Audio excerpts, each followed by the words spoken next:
Those last two songs, fitting. Traitor, and all he is dust in the wind.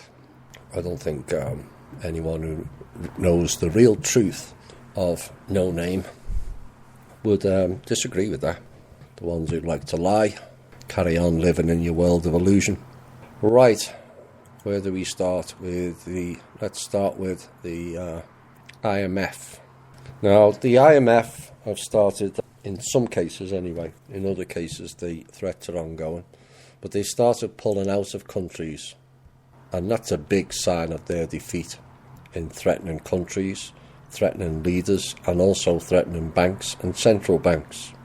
Now, the message to the countries who have been pledged loans from the IMF, one was mentioned earlier, please sign off on them now and see how far you get with the IMF lending money. I don't think you will receive what you've been promised, but you can try, and it'll also be a further test of whether the trust or the IMF are telling the truth. If they've agreed loans, call them in now. Now, the trust, item 2, made another attempt to transfer funds, this time to a country in Africa. I won't mention the country because it leads to certain threats. What was different this time is the funds went all the way through. No blocked doors, no pulling plugs. And this is a major leap forward and a promise of better things to come. Except in came the clowns, and either threatened or seduced, were unclear at this time, although we do have recordings of what was said in the bank. They threatened or seduced the bank manager to enter the bank after hours at 8:10 p.m. local time with the 3 clowns, one of which was the UN Security Council.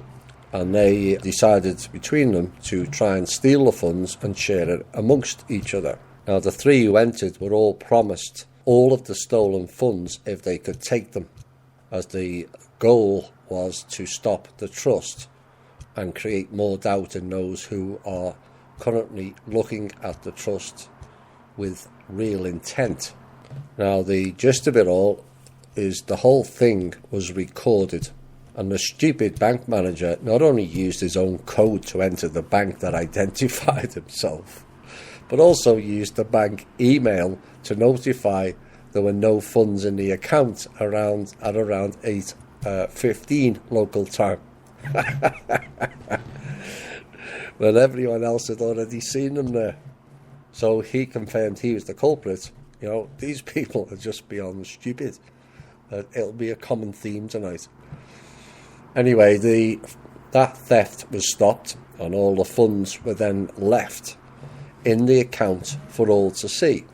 But here's the kicker, and what we've been waiting for. The funds delivered was confirmed by the Bank of International Settlements, the agencies, the Pentagon, and also the White House. Oops. All now know we have the capability to transfer and deliver the funds.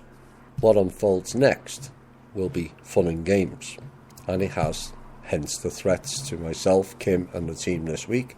Now, the $51 million that was transferred has now been transferred back into the trust after the UN security personnel failed to steal the funds, but the world now knows Manor World Holding Trust and Kim were telling the truth all along.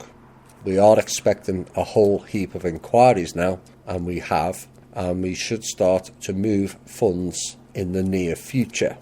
I'm not projecting any dates. It will come when it comes. But in a world that's currently broke, and America under a financial assassination attempt, don't be surprised if we get a big call from the White House, and it all starts to roll. The rest of the world, including the Rothschilds, have declared financial war on America and are blocking all funds of any description coming into America. That's why the trust is able to transfer funds to other countries and not America currently. But it won't always be that way.